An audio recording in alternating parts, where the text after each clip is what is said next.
In the 1st century before the Common Era, the Mediterranean world existed under a political arrangement that had persisted for nearly 300 years. The Hellenistic kingdoms, established after the death of Alexander the Great in 323 BCE, divided his conquered territories among his generals and their descendants. These successor states, the Ptolemaic kingdom in Egypt, the Seleucid Empire in Syria and Mesopotamia, and the Antigonid dynasty in Macedon, had governed according to principles established during Alexander's campaigns. By 69 BCE, when a daughter was born to Ptolemy XII Auletes in Alexandria, these kingdoms had entered a period of diminished authority. The Roman Republic, having expanded its influence throughout the Italian peninsula and across the western Mediterranean, had begun to assert control over the eastern territories through military conquest, diplomatic pressure, and the manipulation of local succession disputes. The Ptolemaic dynasty, which had ruled Egypt since 305 BCE, maintained its position through a combination of traditional Egyptian religious authority, Greek administrative practice, and careful negotiation with Roman power. The kingdom controlled extensive agricultural lands along the Nile River Valley, managed sophisticated systems of taxation and grain production, and maintained Alexandria as a center of scholarship, trade, and cultural activity.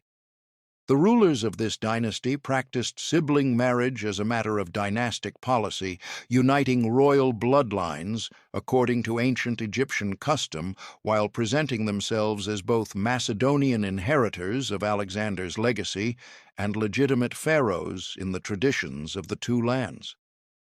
The political structure of the late Ptolemaic period operated through a bureaucracy that descended from the administrative systems established by the first Ptolemaic rulers.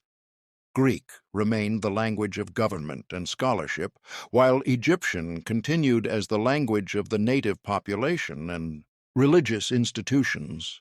The kingdom's wealth derived primarily from agriculture, with the Nile's annual flooding providing the irrigation necessary for wheat and barley cultivation. The state controlled much of this agricultural production through a system of royal monopolies and taxation that extracted resources for the maintenance of the court, the military, and the extensive temple complexes that legitimized royal authority. The priesthoods of traditional Egyptian deities received land grants, tax exemptions, and building projects in exchange for supporting Ptolemaic rule and conducting the religious ceremonies that confirmed each ruler as pharaoh. Alexandria, founded by Alexander and developed by the early Ptolemies into the Mediterranean's largest city, contained the museum and library, institutions devoted to the collection of texts and the support of scholars. The city's population included Greeks, Macedonians, Egyptians, Jews, and traders from throughout the Mediterranean and beyond. Its harbor facilities handled the grain exports that made Egypt valuable to foreign powers and provided the revenue that sustained royal expenditure. By the middle of the 1st century BCE, Roman intervention in eastern Mediterranean affairs had become systematic rather than occasional. The Senate and various Roman commanders had established patterns of involvement in the succession disputes and territorial conflicts of the Hellenistic kingdoms. Pompey the Great had reorganized the eastern provinces after his campaigns against Mithridates VI of Pontus, incorporating new territories under direct Roman administration and recognizing client rulers whose authority depended on Roman support. Julius Caesar had risen to prominence through military commands in Gaul and political maneuvering in Rome itself.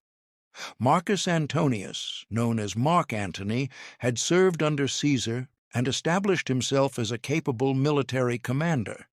These men operated within a republican system that was experiencing increasing dysfunction as traditional aristocratic politics competed with the personal armies and provincial commands that allowed individual senators to accumulate unprecedented power. The wealth of Egypt, particularly its grain production, had become a subject of Roman interest. Various proposals had been made to annex the kingdom outright, and Ptolemy XII had spent considerable sums and made extensive diplomatic efforts to prevent such annexation and secure Roman recognition of his rule. The child born in 69 BCE entered this world of complex political arrangements and multiple cultural traditions. She was named Cleopatra, the seventh ruler of that name in the Ptolemaic dynasty. Her father, Ptolemy XII, had obtained his throne through circumstance rather than clear legitimacy. He was the illegitimate son of Ptolemy IX, and his claim to rule had been disputed. His relationship with the Roman Republic had required years of negotiation, substantial payments to influential senators, and eventually military intervention to restore him after a period of exile. The king maintained his position through a combination of religious, ceremonial, administrative continuity, and the management of relationships with Roman commanders who could either support or destroy his rule. His court at Alexandria followed the elaborate protocols established by earlier Ptolemaic rulers, combining Greek ceremonial with Egyptian religious observance. The palace complex included administrative offices, residential quarters, religious shrines, and facilities for the conduct of state business. The king's household included numerous courtiers, officials, servants, and slaves, organized according to ranks and responsibilities that had been refined over generations of dynastic rule. Cleopatra's early childhood occurred within the physical and social confines of the palace. Royal children in Ptolemaic Egypt received education from private tutors, learning according to curricula that emphasized Greek literature, philosophy, mathematics, and rhetoric. The education of royal children served practical purposes, preparing them for the administrative responsibilities of rule and the diplomatic requirements of negotiating with foreign powers. The traditional Greek educational system, the paideia, included the study of Homer and other classical texts, training in rhetorical composition and delivery, mathematical instruction, and philosophical study. Royal tutors came from the scholarly community maintained at the museum, drawing on the resources of the library and the intellectual traditions cultivated in Alexandria. Children in the royal household learned to navigate the complex social hierarchies of court life, understanding the protocols of rank, the requirements of religious ceremony, and the diplomatic necessities of dynastic politics. They observed the conduct of state business, attended religious festivals, and participated in the ceremonial functions that confirmed royal authority. The palace environment combined Greek and Egyptian elements in its architecture, decoration, and daily routines. Royal children would have encountered both Greek and Egyptian religious practices, attended festivals for Hellenic deities and traditional Egyptian gods, and witnessed the syncretistic combinations of Greek and Egyptian religious forms that the Ptolemies had cultivated. The worship of Serapis, a deity created by the early Ptolemies to unite Greek and Egyptian religious traditions, exemplified this synthesis. The royal family participated in both Greek-style processions and Egyptian temple ceremonies, presenting themselves as both Macedonian rulers and divine pharaohs. The daily routine of the palace followed patterns established over generations, with fixed times for meals, audiences, religious observances, and administrative meetings. Servants managed the household according to hierarchical systems of responsibility, with senior officials overseeing junior staff in the maintenance of royal comfort and the conduct of ceremonial obligations. Cleopatra grew up alongside her siblings in an environment where succession remained uncertain. The Ptolemaic practice of sibling marriage meant that royal children were potential spouses as well as potential rivals. Ptolemy XII had multiple children, including Cleopatra's older sister Berenice IV and younger siblings Arsinoe IV, Ptolemy XIII, and Ptolemy XIV. The relationships among these siblings combined familial connection with dynastic competition. Earlier generations of Ptolemaic rulers had experienced frequent civil wars, murders, and succession crises as siblings and relatives fought for control of the throne. The kingdom's recent history included numerous examples of royal family members exiling, imprisoning, or executing each other in pursuit of sole rule. Ptolemy XII himself had seized the throne in disputed circumstances and had faced rebellion from Alexandrian citizens, who objected to his policies and his relationship with Rome. During Cleopatra's childhood, her father had been driven from Egypt by a popular uprising, had spent years in Rome seeking support for his restoration, and had eventually returned with a Roman army that suppressed his opponents. Berenice IV, who had been proclaimed queen during her father's exile, was executed upon his return. The education of a Ptolemaic princess continued through childhood and adolescence, encompassing subjects that served both intellectual development and practical statecraft. Language instruction extended beyond Greek to include other tongues used in diplomatic correspondence and provincial administration. The Ptolemaic kingdom governed populations speaking Greek, Egyptian, Aramaic, Hebrew, and various other languages. Royal administrators needed to communicate with local officials, religious authorities, and foreign diplomats in appropriate languages and according to proper protocols. The study of geography provided knowledge of the territories under Ptolemaic control and neighboring regions. Mathematical instruction included arithmetic, geometry, and astronomy, subjects that had been cultivated at Alexandria since the time of Euclid and Eratosthenes.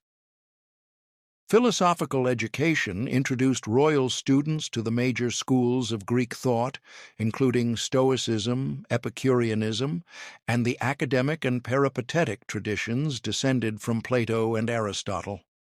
Rhetorical training prepared students to compose speeches, conduct negotiations, and present arguments according to the elaborate systems of persuasion developed in Greek oratory. The young Cleopatra observed the conduct of government business as part of her education in statecraft. The king received petitions from subjects, met with provincial governors, consulted with the royal council, and managed the complex finances of the kingdom. Royal revenue derived from multiple sources, including taxation of agricultural production, customs duties on trade, monopolies on certain products, and the exploitation of royal estates. The bureaucracy that administered this system operated according to procedures documented in papyrus records, with scribes maintaining accounts, officials auditing revenue collection, and administrators reporting to higher authorities. The king relied on networks of Greek and Egyptian officials to manage provincial affairs, collect taxes, administer justice, and maintain order.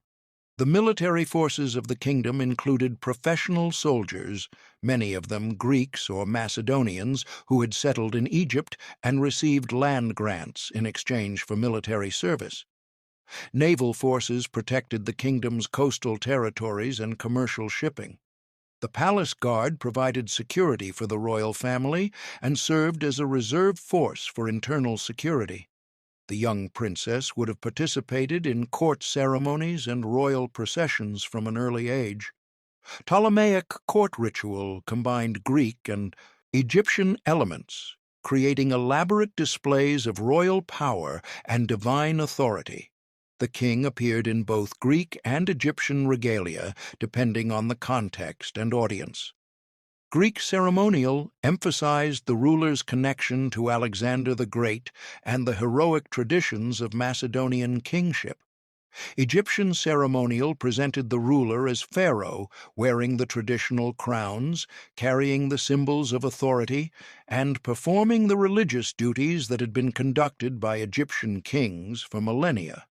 Royal processions through Alexandria displayed the wealth and power of the dynasty, with elaborate floats, costumed participants, military units, and religious imagery.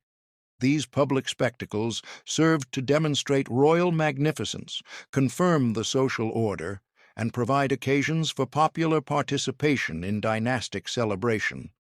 Private court ceremonies maintained the hierarchical distinctions among courtiers, officials, and servants, with protocols governing access to the royal presence, forms of address, and the conduct of palace business.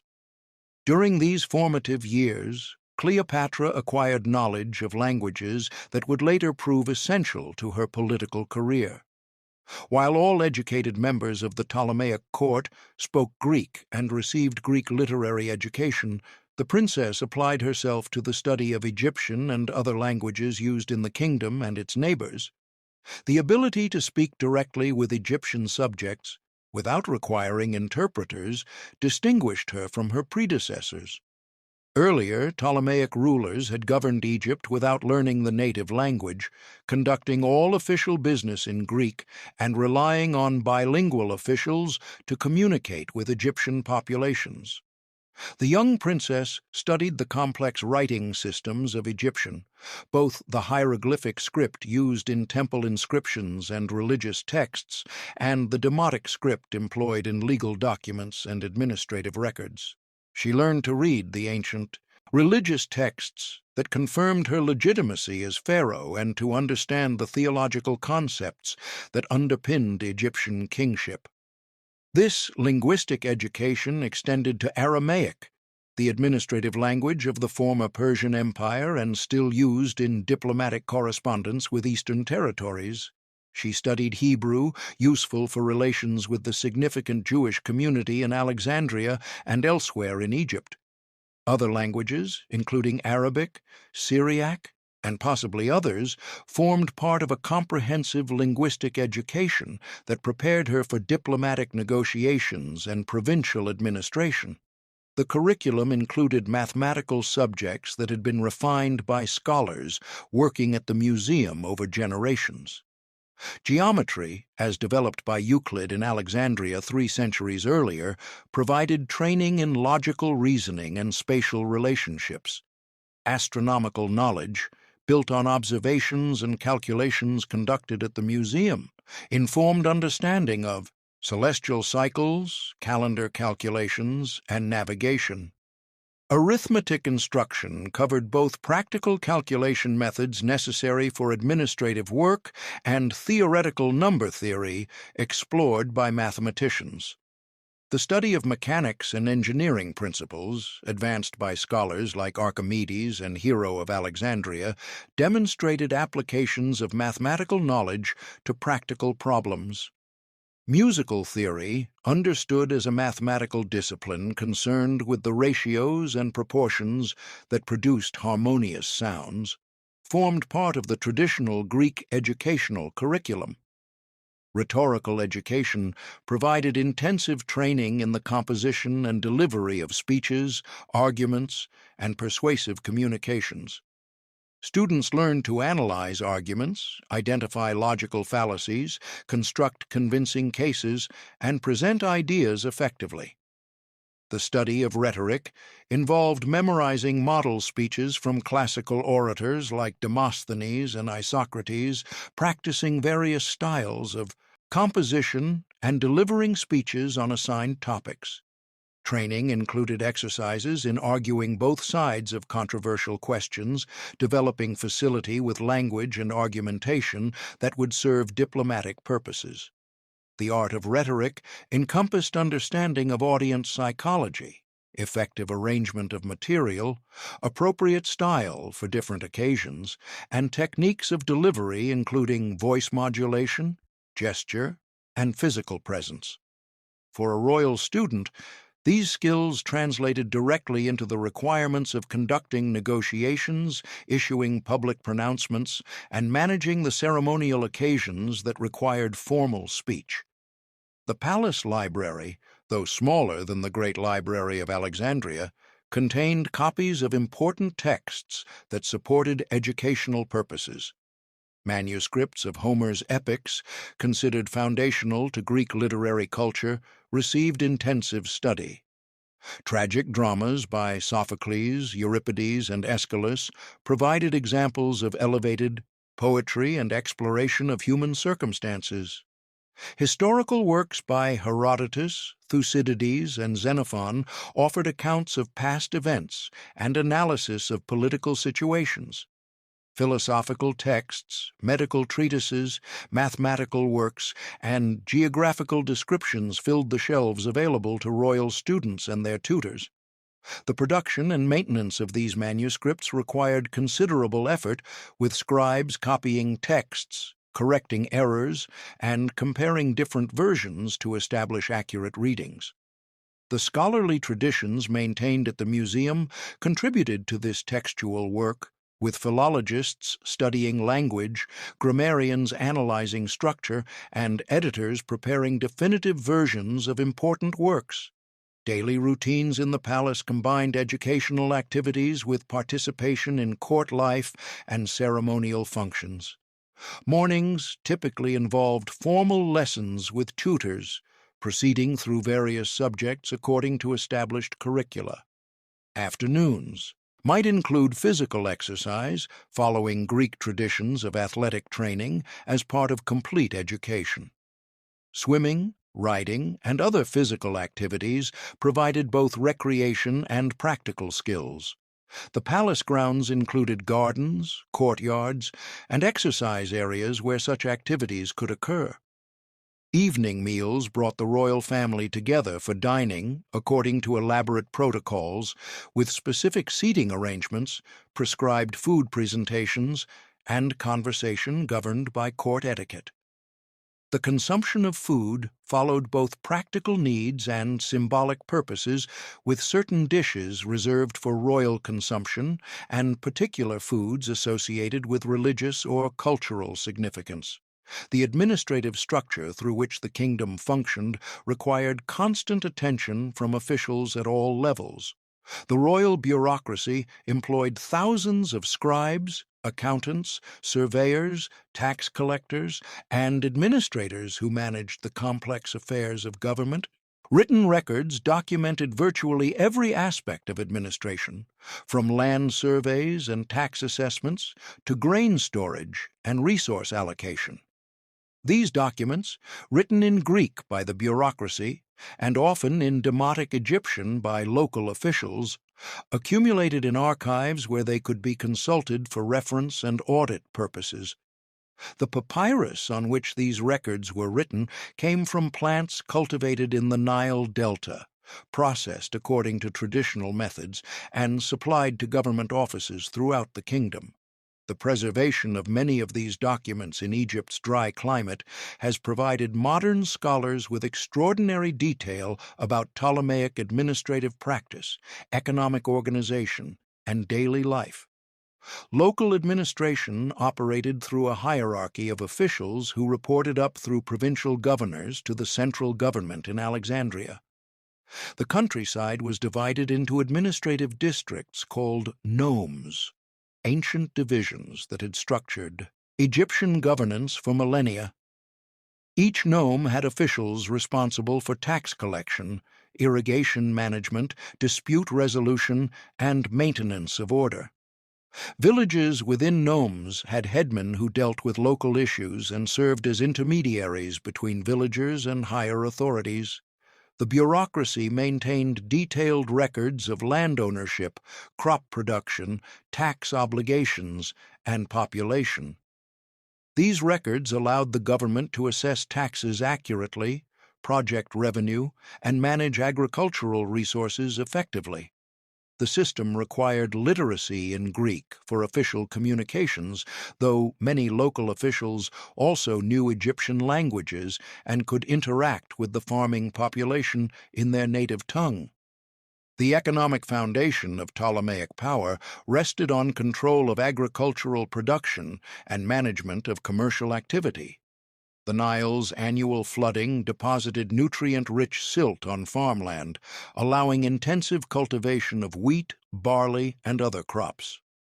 The timing and extent of the flood determined agricultural productivity for the entire year. Nilometers, measuring devices located at strategic points along the river, recorded flood levels and allowed officials to predict crop yields. Based on these measurements, the government assessed tax obligations and planned for grain storage and distribution. Irrigation systems, including canals, dikes, and water management infrastructure, required constant maintenance and periodic reconstruction. Provincial officials supervised this agricultural infrastructure, organizing labor for maintenance work and ensuring water distribution during growing seasons. Ptolemy XII died in 51 BCE, and his will designated his eldest surviving daughter Cleopatra and his eldest son Ptolemy XIII as joint rulers of Egypt. The practice of sibling co-rule followed Ptolemaic tradition, and the young rulers were expected to marry according to dynastic custom. Cleopatra was approximately 18 years old. Ptolemy XIII was approximately 10. The actual administration of government fell primarily to officials and advisors who had served the previous king and who now managed affairs on behalf of the young co-rulers. Chief among these was the eunuch Pothinus, who controlled much of the palace administration and exercised significant influence over the young king. Theodotus of Chios, a rhetorician who served as Ptolemy XIII's tutor, also held considerable authority. Achillas commanded the royal army. These advisors formed a regency council that conducted government business while the young king remained under their guidance. The queen, though older and more capable of independent action, faced the political reality that the bureaucracy and military command remained in the hands of officials loyal to her younger brother's advisors. Cleopatra began to assert independent authority during the early years of her reign. Official documents from this period initially listed both rulers, following the convention of joint rule. However, documents began to appear that listed Cleopatra's name first or alone, suggesting her attempt to establish precedence over her younger brother. This represented a departure from normal Ptolemaic practice, which customarily gave precedence to the male ruler in joint reigns. The queen's actions indicated her intention to rule in fact rather than merely in name. She issued coinage bearing her image, traveled to Upper Egypt to participate in religious ceremonies, and began to make administrative decisions independent of the regency council that surrounded her brother. These actions created tension with Pothinus and the other advisors who controlled Ptolemy XIII and who preferred a king they could manipulate to a queen who insisted on exercising actual authority. The conflict between the co-rulers and their respective supporters developed gradually during the first years of the reign. The advisors surrounding Ptolemy XIII worked to diminish Cleopatra's authority and establish the young king as the sole effective ruler. By 49 BCE, official documents ceased to mention Cleopatra's name, suggesting that she had been formally excluded from power. The queen, facing this political opposition, withdrew from Alexandria. She traveled to Upper Egypt, where she began to gather support among regional officials and to prepare for a return to power by force if necessary. The Regency Council, having removed Cleopatra from formal authority, governed Egypt in Ptolemy XIII's name, managing the kingdom's finances, conducting diplomatic relations with Rome, and maintaining the administrative systems inherited from previous reigns. The excluded queen spent approximately a year in exile from Alexandria, organizing resources and recruiting military forces from among the populations of Upper Egypt and from neighboring territories.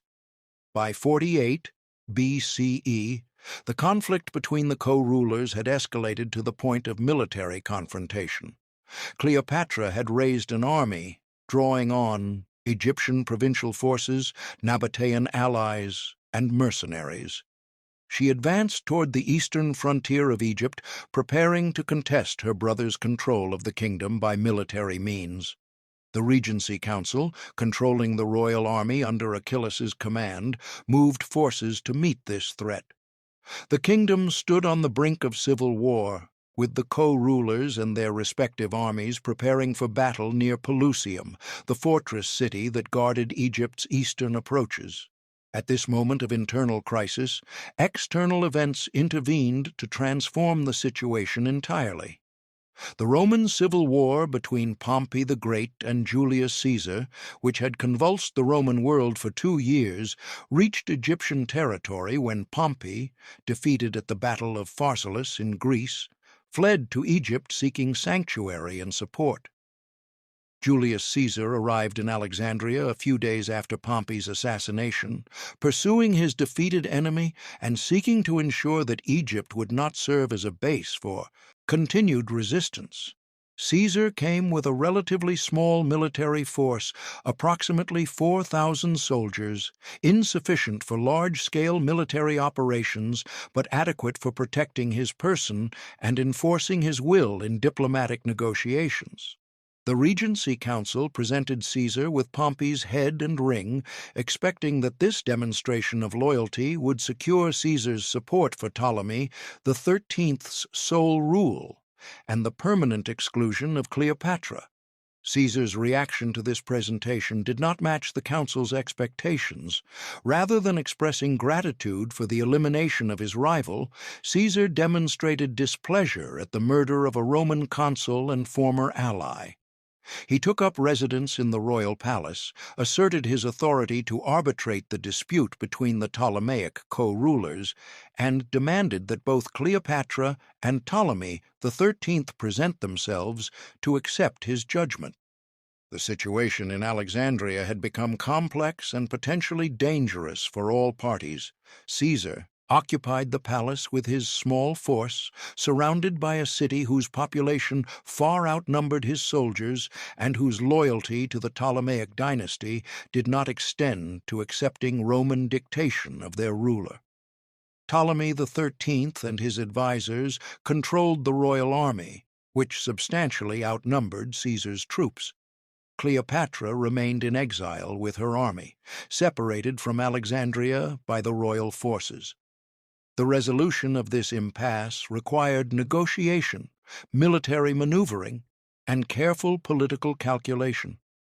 Cleopatra, recognizing the opportunity that Caesar's presence represented, arranged to reach Alexandria and present her case to the Roman commander without being intercepted by the royal army or the Regency Council. The method by which she achieved this has been preserved in historical accounts, though details remain uncertain and subject to varying interpretations. According to the traditional narrative, she traveled by boat to Alexandria by night and entered the palace, complex concealed in bedding or a similar covering carried by a trusted associate. This allowed her to evade the watch, maintained by hostile forces, and to present herself directly to Caesar without the interference of Ptolemy's advisors. Caesar announced his intention to arbitrate the succession dispute according to the terms of Ptolemy XII's will, which had designated joint rule by Cleopatra and Ptolemy XIII. This decision served Caesar's interests by preventing either party from establishing unchallenged control of Egypt, while he remained occupied with larger strategic concerns. The Regency Council, which had anticipated that Caesar would support their elimination of Cleopatra, now faced the prospect of seeing their authority diminished by the restoration of the queen. Pothinus and the other advisors began to organize opposition to Caesar's presence and his interference in Egyptian affairs. They encouraged popular resentment against the Roman occupation of the palace, spread propaganda about Caesar's intentions to annex Egypt, and made secret contact with the royal army camped outside the city. Achilles received instructions to advance toward Alexandria with the main body of Ptolemaic forces, creating military pressure that would force Caesar to withdraw or face destruction by superior numbers. The military situation developed rapidly during the autumn of 48 BCE. Achillas advanced on Alexandria with the royal army, estimated at approximately 20,000 infantry and 2,000 cavalry. Caesar, with his small force of 4,000 soldiers, faced the prospect of being overwhelmed by superior numbers in a hostile city. He responded by fortifying his position in the palace quarter, securing control of the harbor, and sending urgent messages to Roman forces in Syria and Asia Minor requesting reinforcements. The fighting that developed in Alexandria combined street battles, naval engagements, and siege warfare. Caesar's troops fought to maintain control of key positions in the city, particularly the harbor installations and the causeway connecting the island of Pharos to the mainland. The Ptolemaic forces, though more numerous, struggled to coordinate their attacks and failed to dislodge the Romans from their fortified positions. The Alexandrian population, caught between the fighting forces, suffered considerable casualties and damage to property. Parts of the city burned during the fighting, including areas near the harbor where storage buildings and possibly some structures associated with the library were destroyed. The alliance between the two rulers produced practical benefits for both parties. Egypt provided grain, money, and naval resources that supported Caesar's military campaigns. The kingdom's treasury, while depleted by Ptolemy XII's expenditures and recent agricultural difficulties, still contained substantial wealth derived from centuries of agricultural surplus and commercial activity. Caesar's recognition of Cleopatra's rule provided legitimacy to her authority and military backing against potential challengers.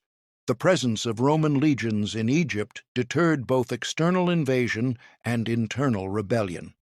The partnership operated according to patterns familiar in Hellenistic statecraft, where monarchs formed alliances with powerful commanders, provided resources in exchange for military protection, and maintained formal independence while accepting practical limitations on their freedom of action. Daily life in the palace during the period of fighting combined the tensions of military siege with attempts to maintain normal courtly routines. The confined quarters imposed by the Roman defensive perimeter meant that the queen, Caesar, and their respective entourages lived in close proximity under conditions of constant military alert.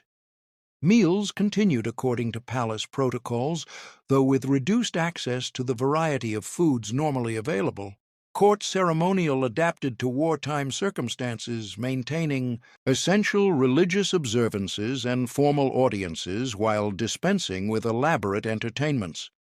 The Queen's household staff continued their duties under difficult conditions, managing limited resources and organizing daily activities within the restricted space of the defended area. Caesar's soldiers maintained defensive positions, conducted patrols, and engaged in periodic fighting with attacking forces while also requiring food, quarters, and medical attention for wounded men. The Queen's advisors and officials continued to manage administrative matters that could be addressed despite the military situation. Communications with provincial governors in areas of Egypt not affected by the fighting allowed some continuity of government operations.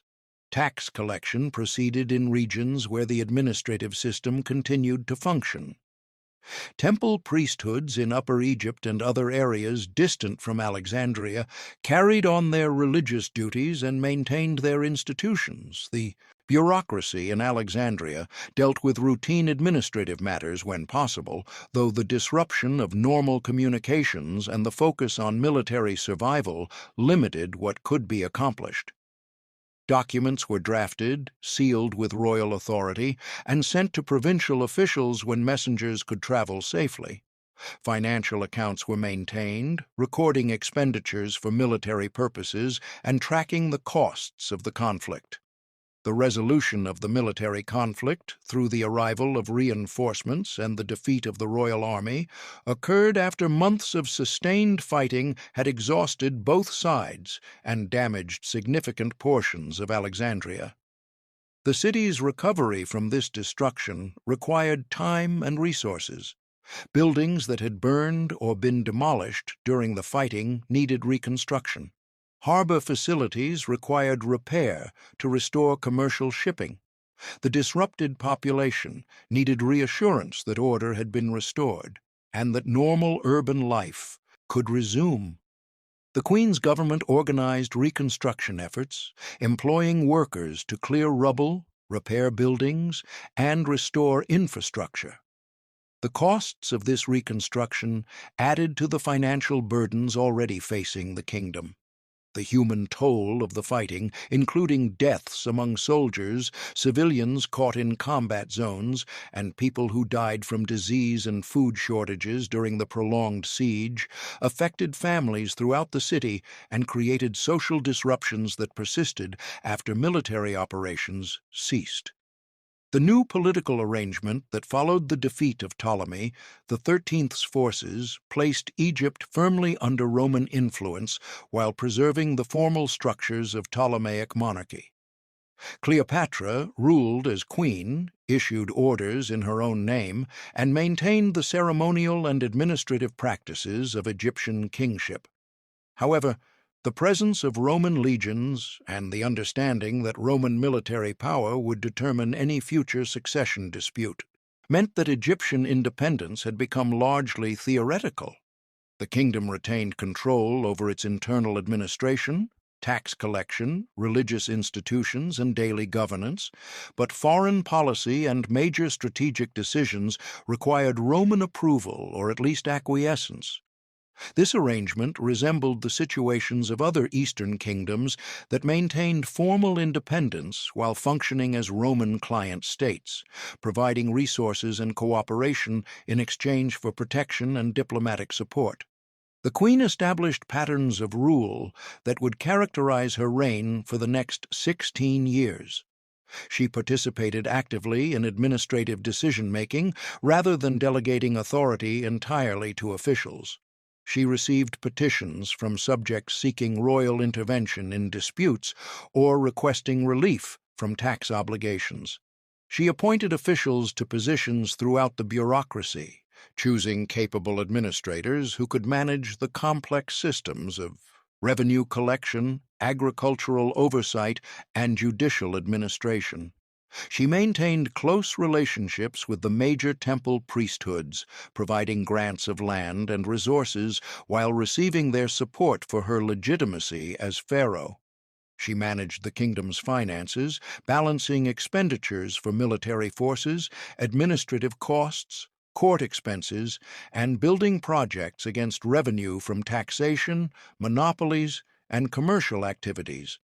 She conducted diplomatic correspondence with neighboring powers, client rulers, and Roman commanders, maintaining Egypt's position in the changing Eastern Mediterranean political landscape. The military stalemate in Alexandria persisted through the winter of 48 to 47 BCE. Caesar's forces maintained control of their defensive positions, but could not break out to defeat the Ptolemaic army. The royal forces continued to attack, but could not overcome the Roman defensive works and superior military discipline. Both sides suffered casualties in the repeated fighting. The city's civilian population faced food shortages, disruption of commerce, and the general devastation that urban warfare produced. The arrival of reinforcements from Syria in early 47 BCE shifted the military balance in Caesar's favor. Mithridates of Pergamon, commanding a relief force of approximately 10,000 soldiers, advanced toward Egypt from the northeast, defeating Ptolemaic forces sent to intercept him and approaching Alexandria from the landward side. Caesar, learning of this relief force, broke out of the besieged palace quarter with his troops and marched to join Mithridates. The combined Roman forces then turned to face the royal army, which had withdrawn from Alexandria to engage the reinforcements before they could link with Caesar.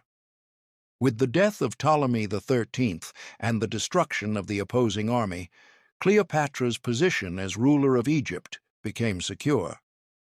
Caesar arranged for her marriage to her younger brother Ptolemy XIV, who was approximately 12 years old, maintaining the formal requirement of sibling co-rule while ensuring that the young king would exercise no independent authority. The queen effectively ruled Egypt as sole monarch, with her nominal husband having no role in actual governance. Caesar spent several months in Egypt following the conclusion of the military operations, conducting what official accounts described as a ceremonial progress up the Nile. This journey combined political purposes, including the demonstration of the queen's authority to provincial populations, with personal tourism. The royal barge traveled southward along the river, visiting important cities and temple complexes, allowing local officials and religious authorities to acknowledge the queen's rule and receive her participation in traditional ceremonies. This Nile voyage displayed Egyptian royal power in the traditional manner, showing the ruler traveling through the kingdom, receiving the homage of subjects, and conducting the religious observances that confirmed legitimate sovereignty. Caesar departed Egypt in the summer of 47 BCE to address military and political challenges elsewhere in the Mediterranean. He left 3 Roman legions in Egypt, ostensibly to support Cleopatra's rule, but also to ensure that Egypt would provide the resources Rome required and would not pursue policies contrary to Roman interests. The queen governed Egypt with the support of these Roman forces, but also with the authority derived from traditional Ptolemaic administrative systems and religious legitimacy. She managed the kingdom's finances, appointed officials, supervised tax collection, and maintained the bureaucratic structures inherited from previous reigns. Her government issued coinage bearing her image, commissioned building projects at temple sites, and conducted diplomatic relations with neighboring powers. The royal court functioned according to established protocols, with Greek and Egyptian officials staffing the administration, priests managing religious institutions, and the military forces maintaining order. In September 47 BCE, Cleopatra gave birth to a son whom she named Ptolemy Caesar, though he became known by the diminutive Caesarion.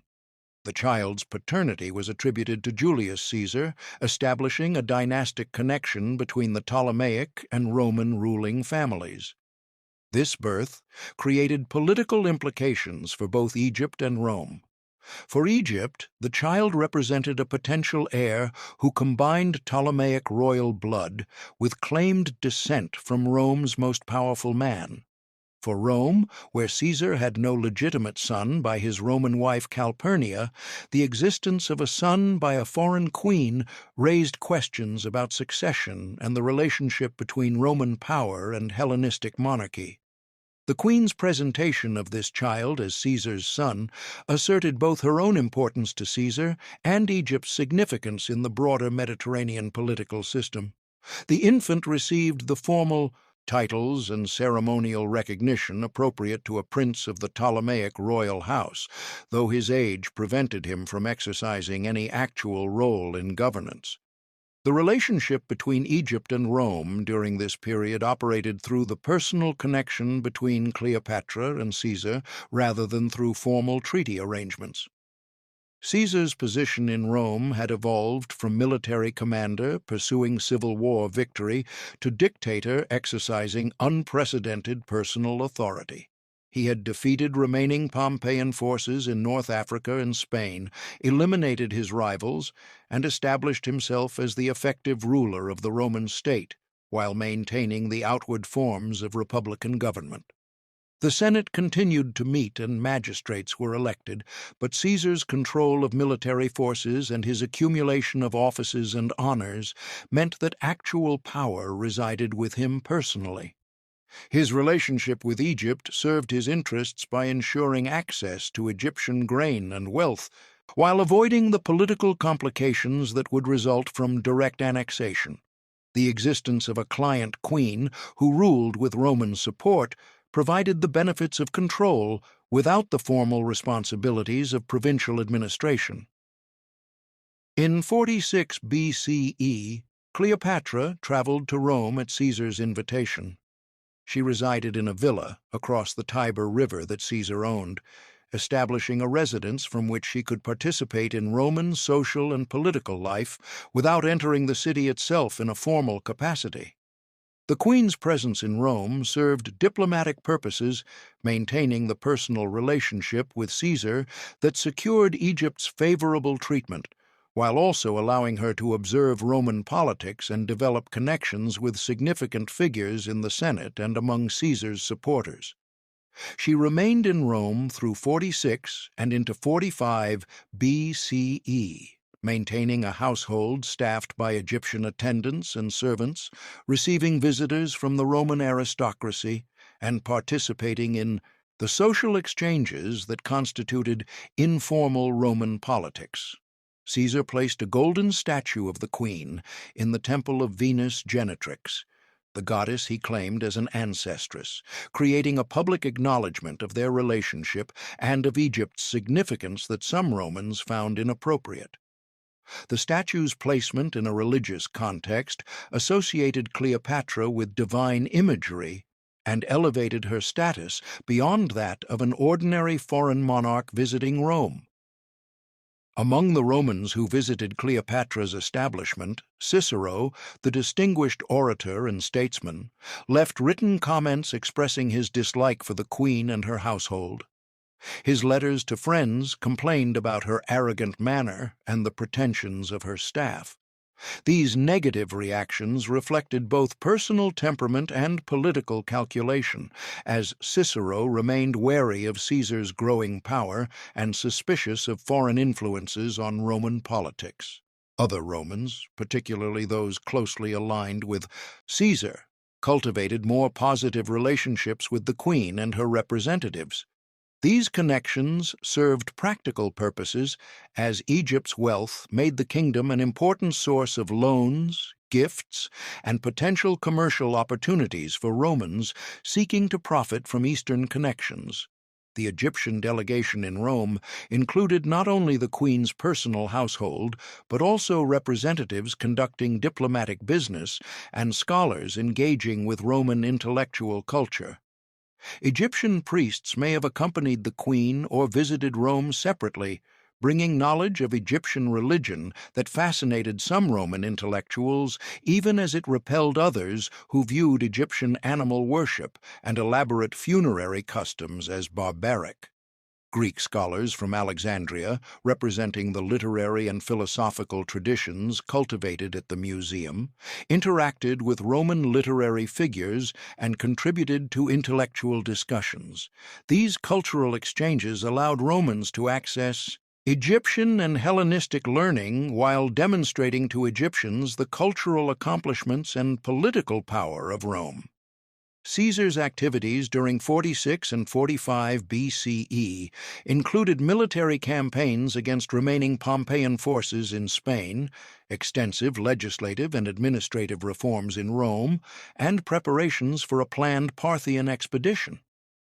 The Spanish campaign required several months of difficult fighting before the final defeat of Pompey's sons and their supporters at the Battle of Munda in March 45 BCE.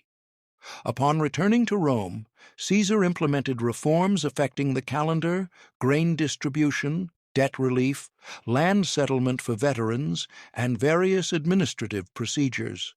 He accepted multiple honors from the Senate, including extended grants of dictatorship, appointments to religious offices, and ceremonial distinctions that elevated him far above traditional Republican magistrates.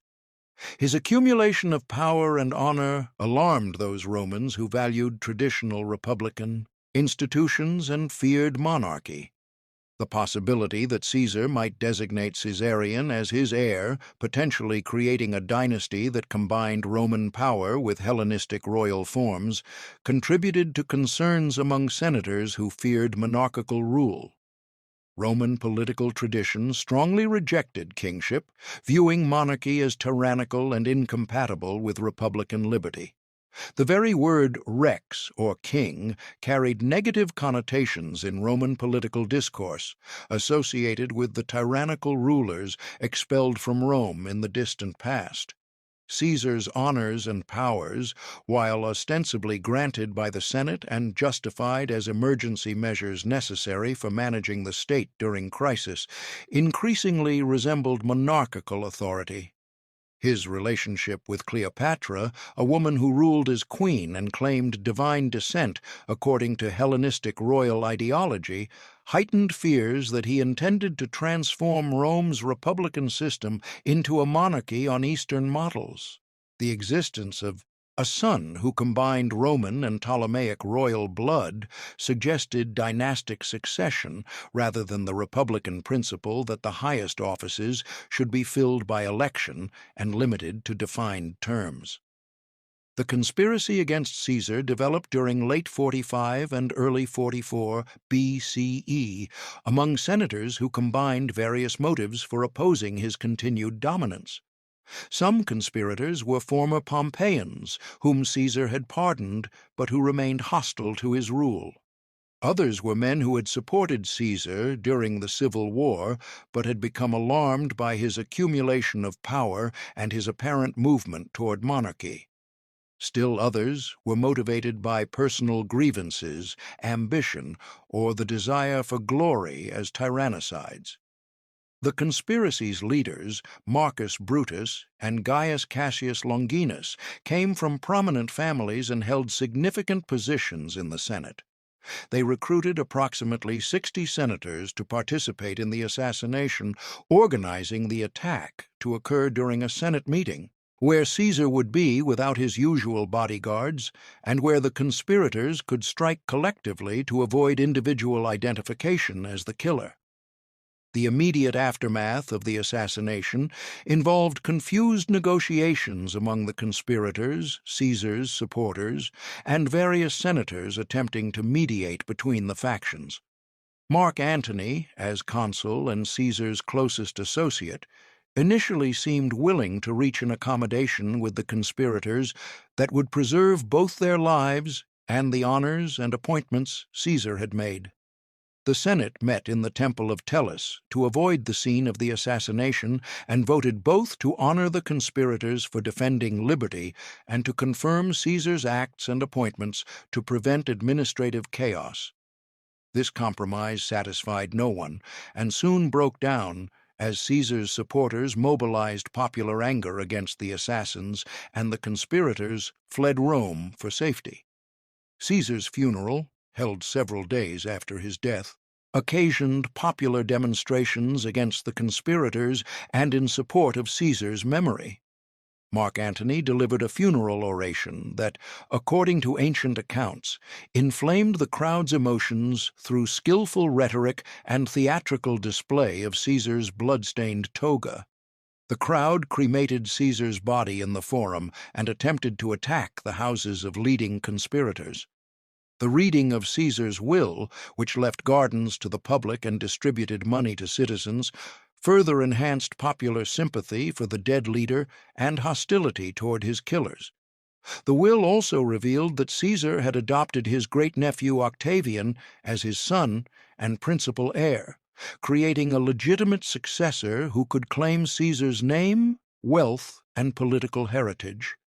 This adoption, unsuspected before the will's reading, dramatically altered the political situation by providing Caesar's faction with a focal point for loyalty and a rival to Antony's leadership of Caesarian forces. The Queen's residence in Rome occurred during the period of Caesar's greatest authority and most ambitious planning. He reformed the Roman calendar, initiated building projects, settled veterans in colonies, and proposed legislation on various administrative matters. His accumulation of honors and powers alarmed some senators who feared that he intended to establish monarchy in Rome, a political system that Romans officially rejected as tyrannical. The possibility that Caesar might designate Caesarion as his heir, potentially creating a dynasty that combined Roman power with Hellenistic royal forms, contributed to this concern. Opposition to Caesar's dominant position coalesced among senators who objected both to his specific policies and to the general principle of personal rule. This opposition included former Pompeians whom Caesar had pardoned and allowed to retain their senatorial positions, as well as some of Caesar's former supporters who had become alarmed by his concentration of power. The Ides of March, 44 BCE, a group of senators attacked Caesar during a Senate meeting and killed him. The assassination resulted from a conspiracy involving approximately 60 senators, led by Marcus Junius Brutus and Gaius Cassius Longinus. The conspirators justified their action as tyrannicide, claiming to defend republican liberty against monarchical ambition. Caesar's death created immediate political chaos in Rome as his supporters, led by his lieutenant Mark Antony and his adopted heir Octavian, mobilized to avenge his murder and secure their own positions.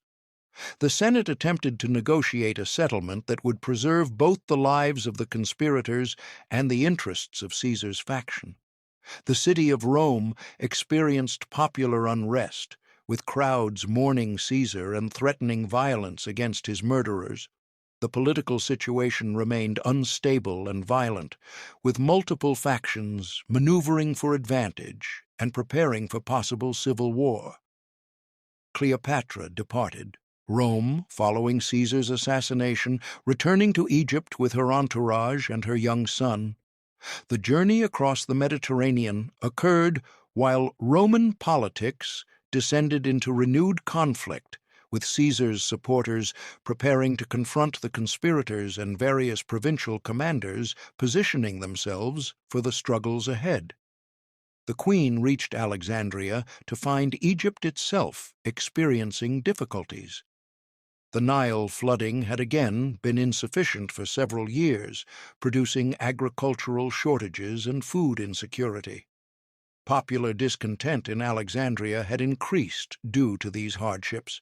The political situation required the queen to focus on internal administration and the maintenance of order rather than on Mediterranean-wide diplomacy. She governed through the established bureaucracy, working to maintain tax revenue despite agricultural difficulties, managing food distribution to prevent famine in urban areas, and maintaining the support of key constituencies including the army, the bureaucracy, and the priesthoods. The political situation in the Roman world evolved rapidly during 44 and 43 BCE. Mark Antony, as consul and Caesar's closest associate, initially controlled affairs in Rome. Octavian, Caesar's adopted son and designated heir according to his will, was only 18 years old but possessed both political skill and determination to claim his inheritance. The Senate, led by Cicero and other senior members, attempted to use Octavian against Antony, hoping to divide Caesar's faction and restore senatorial authority. This maneuvering produced a brief period of cooperation between Octavian and the Senate against Antony, followed by a dramatic reversal in which Octavian, Antony, and Marcus Lepidus formed a political alliance known as the Second Triumvirate. The triumvirs, armed with extraordinary powers, voted by a compliant legislature, proscribed their enemies in Rome, confiscating property and executing hundreds of senators and equestrians. They then raised armies and marched east to confront Brutus and Cassius, who had taken control of the eastern provinces and were raising their own forces. During these Roman upheavals, Cleopatra maintained Egypt's neutrality as long as possible. Both sides in the Roman Civil War sought Egyptian support, specifically requesting grain shipments to feed their armies and money to pay their soldiers. The Queen's responses to these requests required careful calculation. Commitment to the losing side would invite retribution from the victors, while excessive neutrality would offend both parties and mark Egypt as unreliable. She sent limited assistance to the conspirators, responding to their control of the eastern provinces and their proximity to Egyptian territory, while preserving the option of supporting the triumvirs if circumstances changed. The military situation resolved in October 42 BCE when the triumvirs defeated the conspirators at the Battle of Philippi in Macedonia. Brutus and Cassius both died in the aftermath of their defeat, ending significant resistance to the triumvirate and establishing Octavian, Antony, and Lepidus as the dominant powers in the Roman world. The division of responsibilities among the triumvirs assigned the eastern provinces to Mark Antony's administration. He established himself at Ephesus in Asia Minor and began to reorganize the eastern territories, confirming friendly rulers, replacing hostile ones, and imposing financial exactions to fund his military operations. In 41 BCE, he summoned Cleopatra to meet him at Tarsus in Cilicia to answer questions about her support for the conspirators and to discuss the relationship between Egypt and the triumviral government. The Queen's response to this summons demonstrated both her diplomatic sophistication and her understanding of political theater. She traveled to Tarsus by ship, arriving in a barge decorated with exceptional magnificence. Ancient sources described the vessel as adorned with gold and purple, its sails perfumed, its oars operated by rowers working to musical accompaniment. The Queen herself appeared in costume representing the goddess Aphrodite or Venus, surrounded by attendants dressed as various mythological figures. This theatrical presentation served calculated political purposes, asserting Egyptian wealth and royal magnificence, while also appealing to Antony's appreciation for Hellenistic display and ceremonial grandeur.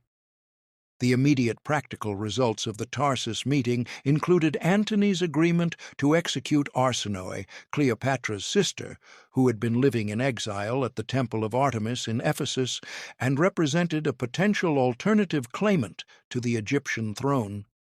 The removal of this potential rival eliminated one source of possible challenge to Cleopatra's rule. Antony also agreed to eliminate other individuals whom the Queen identified as threats, including officials who had supported the Regency Council during the civil war with Ptolemy. 13. These executions served the Queen's political interests by removing sources of potential opposition while also demonstrating Antony's willingness to support her requirements. The ruthless elimination of rivals and potential threats characterized Hellenistic political practice and represented standard methods for securing dynastic authority. The triumvirs themselves had conducted extensive proscriptions in Rome, killing hundreds of senators and equestrians to eliminate opposition and confiscate wealth. So Antony's assistance in removing Cleopatra's rivals followed patterns familiar to Roman politics of the period. The relationship between Cleopatra and Antony during this winter in Alexandria involved both political partnership and personal companionship. Ancient sources, particularly Plutarch's biography of Antony, written more than a century later, describe an organization called the Inimitable Livers, a social club or drinking society allegedly formed by Antony and Cleopatra and their friends for the pursuit of elaborate entertainments and excessive consumption. Whether such a formal organization actually existed, or whether later sources embellished stories of extravagant behavior, remains uncertain. What seems clear is that the two formed a personal relationship alongside their political alliance, and that this relationship involved social activities characteristic of Hellenistic royal courts and Roman aristocratic culture. The combination of political calculation and personal attraction that characterized many elite partnerships in this period allowed for genuine companionship within frameworks defined by strategic necessity. The activities in Alexandria during Antony's residence included not only private entertainments, but also public appearances and ceremonial occasions. The queen and her Roman ally participated in religious festivals, with Antony attending ceremonies honoring both Greek and Egyptian deities. His willingness to participate in Egyptian religious observances, including rituals that some Romans would have considered foreign and barbaric, demonstrated either genuine interest in Egyptian culture or politically calculated respect for local traditions. The performance of religious duties together reinforced the partnership between the Queen and Antony in ways that communicated both to Egyptian audiences and to observers elsewhere in the Mediterranean. Public processions through Alexandria displayed the combined authority of Egyptian royal power and Roman military might, with Cleopatra appearing in royal regalia and Antony dressed according to triumviral dignity. The two rulers also conducted administrative business during this period, discussing arrangements for Eastern Mediterranean governance and coordinating policies affecting territories under Antony's authority and areas connected to Egyptian interests. The Queen provided Antony with detailed information about regional conditions, local rulers, and political situations in territories bordering Egypt or connected to Ptolemaic commercial networks. Her knowledge of Eastern Mediterranean affairs, derived from Egyptian diplomatic correspondence and intelligence gathering, supplemented Antony's military understanding with local political expertise. This information exchange served practical purposes in Antony's preparations for military campaigns and administrative reorganization of eastern provinces. In return, Antony provided the Queen with information about Roman political developments, factional alignments within the triumvirate, and potential threats to Egyptian security. The Queen's pregnancy with twins during this period created additional dimensions to her relationship with Antony and to the political implications of their alliance. The birth of children fathered by a Roman triumvir established biological connections between the Ptolemaic dynasty and Roman power, creating potential heirs who combined Egyptian royal blood with Roman, patrician descent.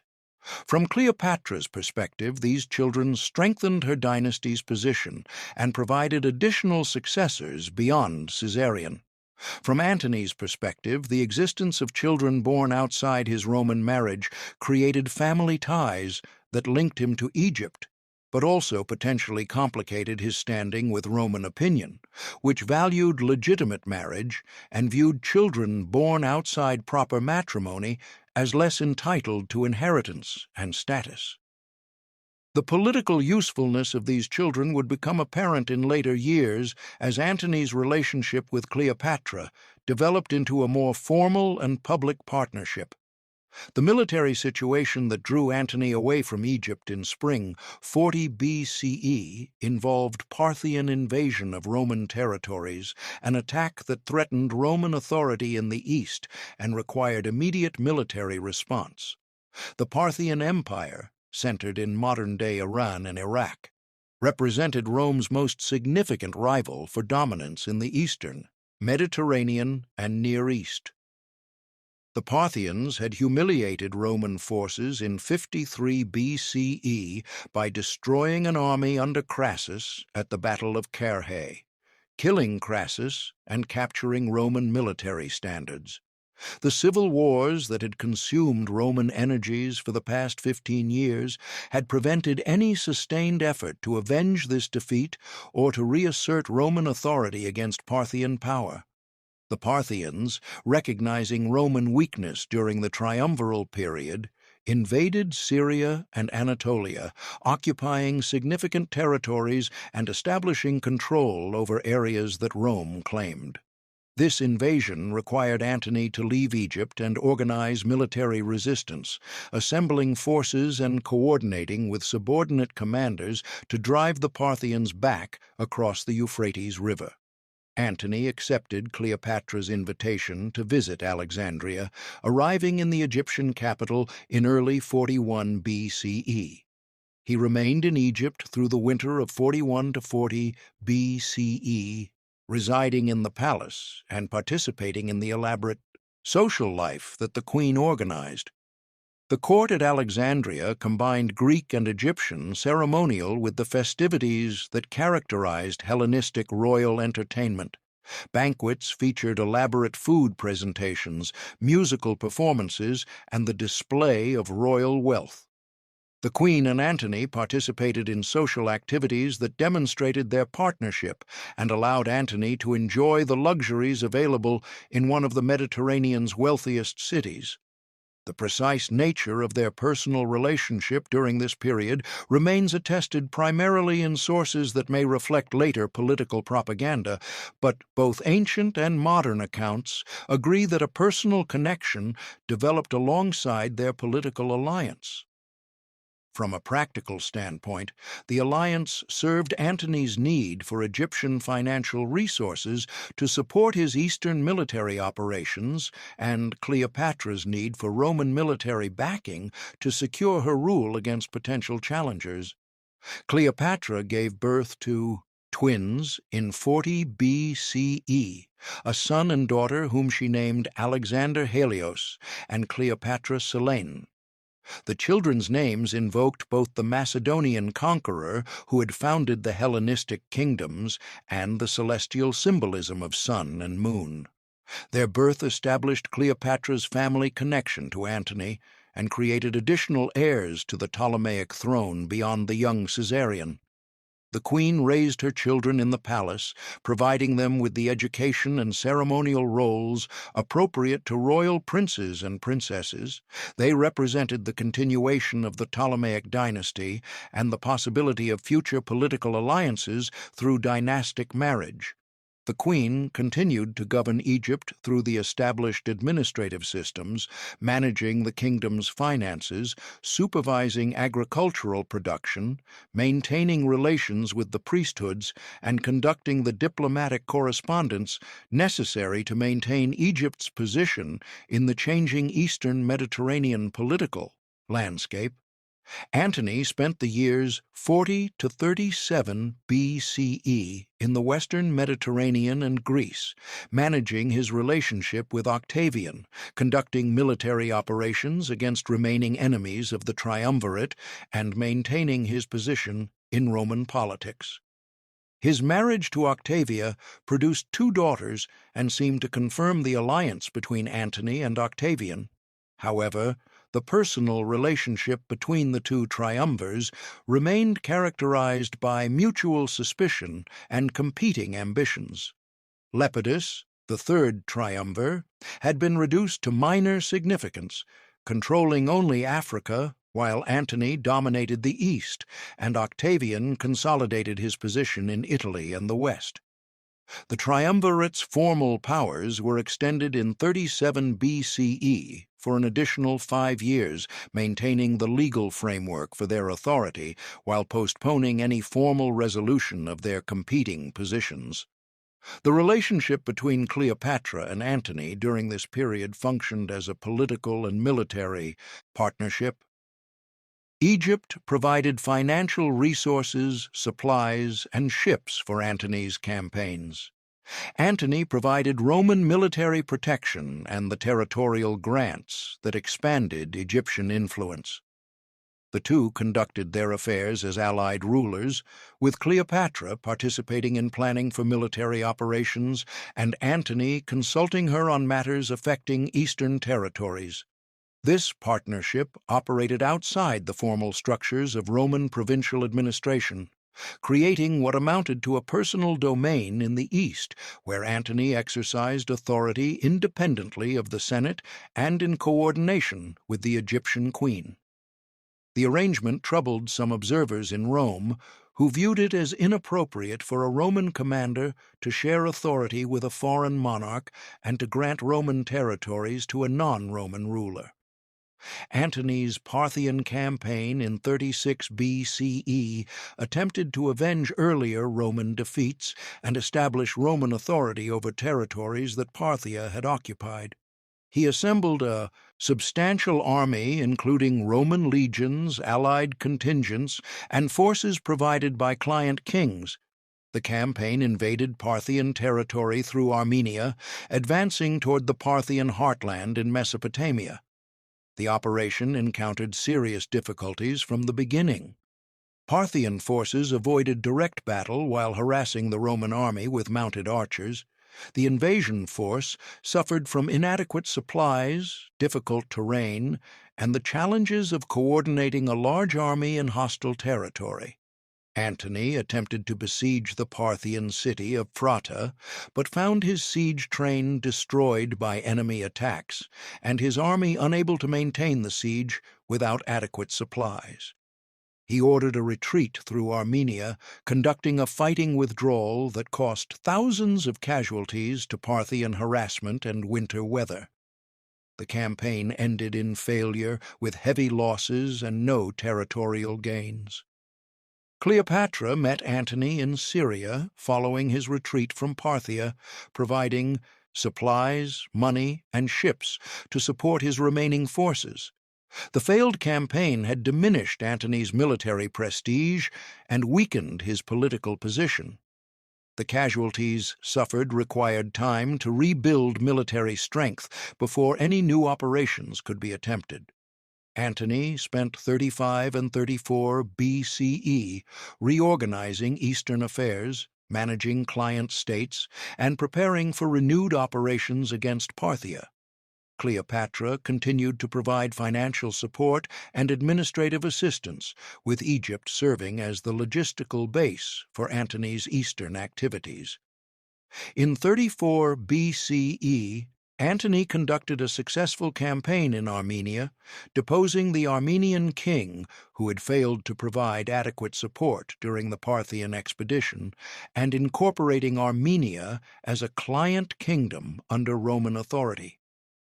The donations of Alexandria created significant political controversy in Rome. Octavian used the ceremony as evidence that Antony had abandoned Roman interests in favor of an Eastern monarchy, that he intended to divide Roman territories among a foreign queen's children, and that he had recognized Caesarion as Caesar's legitimate son, threatening Octavian's own position as Caesar's adopted heir. Octavian's propaganda campaign against Antony intensified during 33 and 32 BCE, presenting Antony as corrupted by Eastern luxury, controlled by Cleopatra, and planning to move the capital of Roman power from Rome to Alexandria. Antony responded with his own propaganda, defending his Eastern arrangements as necessary for effective administration and security, attacking Octavian's legitimacy and military record, and asserting his loyalty to Roman interests. The triumvirate's formal powers expired at the end of 33 BCE, removing the legal framework that had legitimized the division of authority between Octavian and Antony. The political competition between Octavian and Antony deteriorated into open confrontation during 32 BCE. Antony divorced Octavia, formally ending his marriage alliance with Octavian. He sent letters to the Senate defending his actions and attacking Octavian's abuse of power. Octavian responded by obtaining what he claimed was Antony's will from the Vestal virgins, who held it for safekeeping and reading it publicly, revealing provisions that left territories to Cleopatra's children and requested burial in Alexandria rather than Rome. Whether this document was authentic or a forgery remains debated, but its public reading inflamed Roman opinion against Antony. The Senate, dominated by Octavian's supporters after many of Antony's senatorial allies had departed for the east, declared war not against Antony as a Roman citizen, but against Cleopatra as a foreign enemy. This legal formulation allowed Octavian to present the coming conflict as a defensive war against foreign aggression rather than as Roman civil war. The campaign of 31 BCE focused on the naval and logistical situation at Actium, where Antony and Cleopatra's fleet was blockaded by Octavian's forces. Agrippa's naval operations cut Antony's supply lines and captured positions around the Ambracian Gulf, confining the Antonine fleet to increasingly untenable positions. Disease and desertion reduced Antony's forces as supplies dwindled and the military situation deteriorated. On September 2nd, 31 BCE, Antony attempted to break through the blockade with his fleet, leading to the naval battle of Actium. The engagement resulted in the destruction or capture of most of Antony's ships. Cleopatra's squadron, which had been held in reserve, broke through the battle and escaped to sea, heading for Egypt. Antony, seeing the Egyptian ships depart, transferred to a faster vessel and followed, abandoning the remainder of his fleet and his army. The abandoned forces subsequently surrendered to Octavian. The Battle of Actium, while not involving particularly heavy casualties compared to other major engagements, proved decisive because it destroyed Antony and Cleopatra's naval power and left their army without leadership. Antony and Cleopatra returned to Alexandria following the defeat at Actium. They attempted to organize continued resistance, raising new forces, seeking allies, and preparing Egypt's defenses. However, the military situation had shifted decisively in Octavian's favor. Antony's remaining allies in the east surrendered or defected. Client kings who had supported Antony now sought accommodation with Octavian. The legions that Antony had commanded accepted Octavian's authority. Cleopatra negotiated with Octavian through intermediaries, apparently attempting to secure protection for her children and preservation of the Ptolemaic throne, even if it meant abandoning Antony. Octavian rejected any arrangement that would leave Cleopatra in power, insisting that she surrender unconditionally. He advanced toward Egypt with his army during the spring and summer of 30 BCE, meeting minimal resistance. Antony's remaining forces deserted or surrendered as Octavian approached Alexandria. In late July 30 BCE, Octavian's army reached Alexandria. Antony attempted a final military resistance, but found his remaining soldiers unwilling to fight. False reports reached him that Cleopatra had died. On August 1st, 30 BCE, Antony stabbed himself. The wound proved mortal, but not immediately fatal. He was carried to Cleopatra's location, where she had secured herself in a monument or tomb structure, and died in her presence. The queen now faced capture by Octavian's forces. She was taken into custody but allowed to remain in the palace under guard. Negotiations occurred during the following days regarding her treatment and the disposition of her children. On August 10th or 12th, 30 BCE, Cleopatra died. Ancient sources attribute her death to suicide by poison, though the precise method remains uncertain. Some accounts mention a snake, specifically an asp or cobra, while others suggest other forms of poison.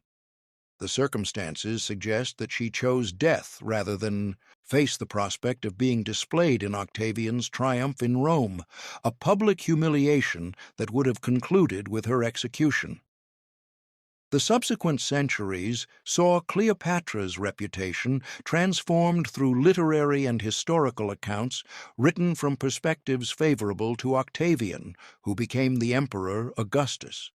Roman authors presented her as a dangerous foreign seductress who had corrupted 2 Roman commanders and threatened Roman liberty. Augustan propaganda emphasized her otherness, her Eastern origins, and her supposed moral corruption.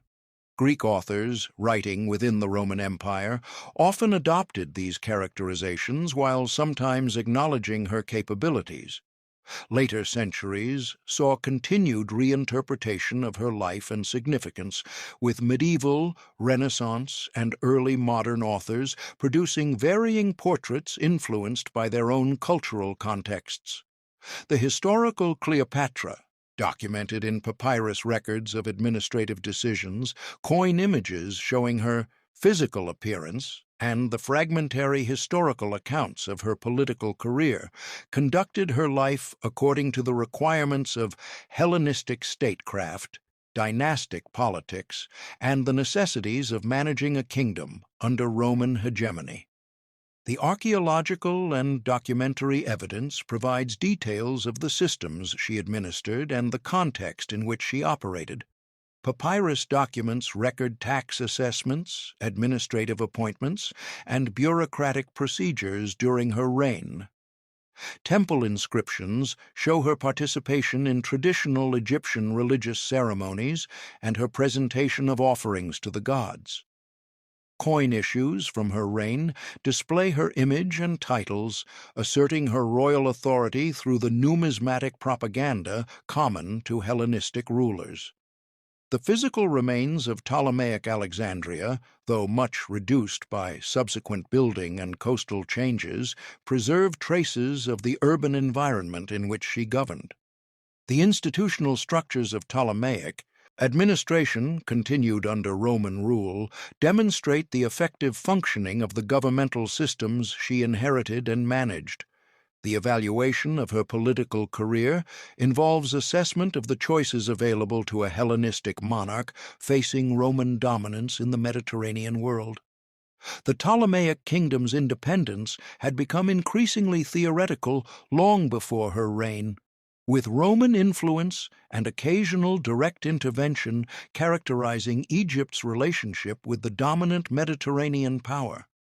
Her partnerships with Caesar and Antony represented attempts to preserve Egyptian autonomy and royal authority through alliance with powerful Roman commanders rather than through direct resistance to Roman power. The territorial grants she received from Antony briefly restored some of the Ptolemaic dynasty's lost influence in the eastern Mediterranean. The final conflict with Octavian resulted from the larger Roman civil war between Antony and Octavian rather than from any Egyptian initiative toward confrontation with Rome. The sources documenting her life reflect the perspectives and biases of their authors, with accounts written by historians working in the Roman Empire presenting interpretations influenced by Augustan propaganda and by conventional Greek and Roman attitudes toward powerful women and Eastern monarchs. The recovery of additional documentary evidence through papyrology and archaeology provides material for reassessment of these traditional narratives. The historical methods applied to studying the Ptolemaic period generally involve critical evaluation of literary sources in light of documentary and archaeological evidence, attention to the institutional and economic structures that shaped political possibilities, and awareness of the cultural assumptions that influenced ancient historical writing. The complexities of the period included the transformation of Roman republican institutions into imperial monarchy, the integration of Hellenistic kingdoms into Roman provincial administration, and the cultural exchanges between Greek, Roman, and Egyptian traditions in the Eastern Mediterranean. The administrative systems developed during the Ptolemaic period influenced Roman provincial governance in Egypt and provided models for resource extraction and bureaucratic management. The scholarly and cultural institutions established at Alexandria continued to function under Roman rule, preserving Greek learning and contributing to the intellectual life of the empire. The religious syncretism between Greek and Egyptian deities, promoted by the Ptolemies, persisted into the Roman and later periods. The ending of the Ptolemaic dynasty represented a transition in Egyptian history from independent or semi-independent monarchy to provincial status within a larger empire. This transition preserved many aspects of existing administrative and social structures while subordinating them to Roman imperial purposes.